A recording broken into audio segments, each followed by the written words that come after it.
Sarangsalo Uttar Pradesh thangna bagai nokharka hastini khorok chiba kungfu srangnai ra aro tongo khorok chuku chala tei khorok dok brai kungfu srangnai borok Uttar Pradesh National Kungfu Bataimongko manjakha Tripura Kungfu Association ni bukhaktui borok no father hasti borok horjaknai fainai 19 November ro lockdown no sengsajaknai wai brai ni National Kungfu Bataimong ongnai 22 November jora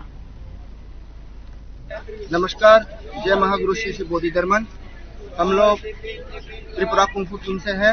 आज लखनऊ जा रहे हैं।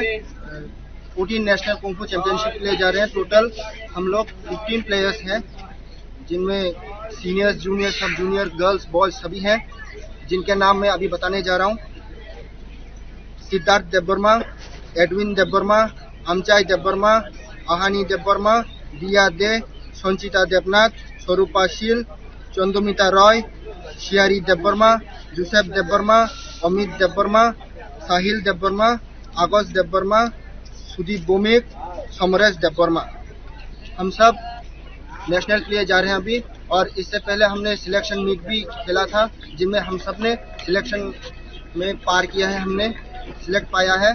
और अभी national जाने के बाद हमारी यही कोशिश रहेगी कि हम ज़्यादा से ज़्यादा मेडल ला सके त्रिपुरा के लिए, स्टेट के लिए, खुद के लिए, अपने मम्मी डैडी का नाम रोशन कर सके, अपने कोच का नाम रोशन कर सके, त्रिपुरा का, अपने स्टेट का नाम रोशन कर सके। इसलिए आप लोगों की सपोर्ट की बहुत ज़रूरत है हमें। प्लीज़ सपोर्ट करें और आप लोग